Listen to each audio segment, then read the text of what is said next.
محترم احبہ، نماز کسی حال میں معاف نہیں۔ بیماری کی حالت میں بھی نماز فرض ہے۔ کھڑے ہو کر نہیں پڑھ سکتے تو بیٹھ کر پڑھیں، بیٹھ کر نہیں پڑھ سکتے تو لیٹ کر پڑھیں، پانی نہیں ہے تو تیمم کر لیں۔ نماز تو میدان جنگ میں بھی معاف نہیں ہے۔ محترم احبہ، نماز چھوڑنا تو بہت بڑی بات ہے، تارک الصلاۃ ہونا تو کجا۔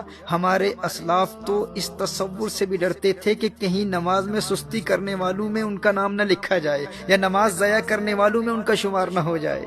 حضرت عبداللہ ابن عباس رضی اللہ تعالیٰ عنہما کی آنکھ میں پانی اتر آیا۔ لوگوں نے عرض کیا کہ اس کا علاج تو ہو سکتا ہے، لیکن چند نمازیں قضا ہو جائیں۔ آپ نے فرمایا یہ نہیں ہو سکتا۔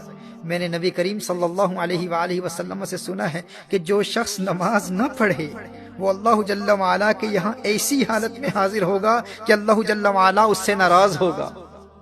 اللہ اکبر! کہا کہیں میرا اللہ ناراض نہ ہو جائے۔ حدیث شریف میں آتا ہے نا کہ من لقی اللہ وہو مودع للصلاۃ، جو اللہ جل وعلا سے یوں ملاقات کرے کہ وہ نماز کو ضائع کرنے والا ہو تو اللہ جل وعلا اس کی کسی نیکی کی پرواہ نہیں کرتا۔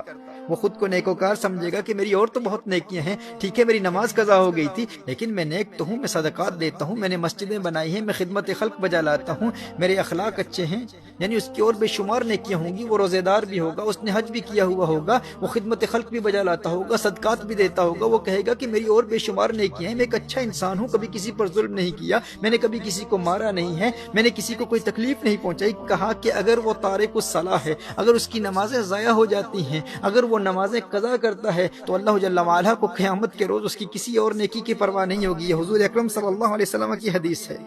اور ایک حدیث شریف میں آتا ہے من ترک الصلاۃ لقی اللہ وہو علیہ غضبان۔ اللہ اکبر! کہا کہ جس نے نماز ترک کی قیامت کے روز وہ اللہ جل وعلا سے اس حال میں ملے گا کہ اللہ اس سے ناراض ہوگا اور اس سے اللہ کے غضب کا سامنا کرنا پڑے گا۔ محترم احبہ، نبی کریم صلی اللہ علیہ وآلہ وسلم نے ارشاد فرمایا کہ قیامت کے روز بندے سے سب سے پہلے اس کی نماز کے متعلق سوال ہوگا۔ اس سے پوچھا جائے گا نماز پڑھتا تھا کہ نہیں۔ اور ایک روایت میں ہے کہ وہ قیامت کے دن اس طرح آئے گا کہ اس کے چہرے پر 3 سطروں میں لکھا ہوگا۔ پہلی سطر میں لکھا ہوگا اے اللہ کے حق کو ضائع کرنے والے، اور دوسری سطر میں لکھا ہوگا اے اللہ کے غضب کے ساتھ مخصوص، اور تیسری سطر میں لکھا ہوگا کہ جس طرح تو نے دنیا میں اللہ کے حق کو ضائع کیا اسی طرح آج تو اللہ کی رحمت سے مایوس ہوگا، آج تو اللہ کی رحمت سے مایوس ہوگا۔ میں حضرت ابن عباس رضی اللہ تعالیٰ عنہما کے حوالے سے عرض کر رہا تھا کہ آنکھ میں پانی اتر آیا، اور لوگوں نے عرض کیا کہ اس کا علاج یہ ہے کہ چند دنوں کی نمازیں قضا ہو جائیں گی۔ فرمایا یہ نہیں ہو سکتا، کیونکہ میں نے نبی کریم صلی اللہ علیہ وسلم سے سنا ہے کہ جو شخص نماز نہ پڑھے وہ اللہ جل وعلا کے یہاں ایسی حالت میں حاضر ہوگا کہ اللہ اس سے ناراض ہوگا۔ محترم احبہ، اگرچہ ان کے اس عذر کی وجہ سے نماز چھوڑنا ان کے لیے جائز تھا، وہ اس عذر کی وجہ سے ہرگز تارک الصلاۃ نہ ہوتے، لیکن انہیں اس بات کا خوف تھا کہ کہیں نماز ضائع کرنے والوں میں میرا شمار نہ ہو جائے۔ اور ایک روایت میں تو آیا ہے کہ انہیں کہا گیا کہ آپ کی نمازیں قضا نہیں ہوں گی، بس 5 دن زمین کے بجائے بلند لکڑی پر سجدہ کرنا ہوگا، یعنی زمین پر سجدہ نہیں کر پائیں گے، سجدہ کریں گے لیکن بلند لکڑی پر سجدہ کرنا ہوگا۔ تو حضرت عبداللہ ابن عباس رضی اللہ تعالیٰ عنہما نے ارشاد فرمایا 1 رکعت بھی اس طرح ادا نہیں کروں گا۔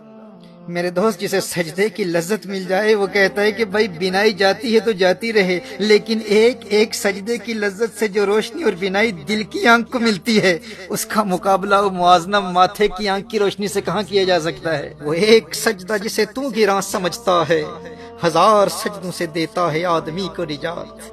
وہ سجدہ روح زمیں جس سے کانپ جاتی تھی اسی کو آج ترستے ہیں ممبر و محراب۔ ویسے تو مسجدوں میں ہزاروں سجدے کرنے والے ہوتے ہیں، لیکن جس سجدے کو آج ممبر و محراب ترستے ہیں وہ سجدہ کون سا ہے؟ یہ وہ سجدہ ہے جو اس قدر انہماک قلب اور حضوری قلب سے ادا کیا جاتا ہے کہ بندے میں ایسی انقلابی روح پیدا کر دیتا ہے کہ بندہ در در کی ٹھوکریں کھانے سے ہمیشہ ہمیشہ کے لیے آزاد ہو جاتا ہے۔ در در دیے در در نالوں در بن جا ایک دردا، چول کتا کیوں اخویندا ہے در بن وقتاں وردا۔ جب وہ ایک در کا در بن جاتا ہے پھر اللہ جل وعلا اسے در در کی در در سے ہمیشہ ہمیشہ کے لیے آزاد کر دیتا ہے۔ جب وہ اللہ کی بارگاہ کا منگتا بن جاتا ہے پھر کسی اور کی بارگاہ میں جولی پھیلانے کی حاجت کبھی پیش نہیں آتی۔ در در دیے در در نالوں در بن جا ایک دردا، چول کتا کیوں اخویندا ہے در بن وقتاں وردا۔ وہی سجدہ ہے لائق اہتمام کہ ہو جس سے ہر سجدہ تجھ پہ حرام۔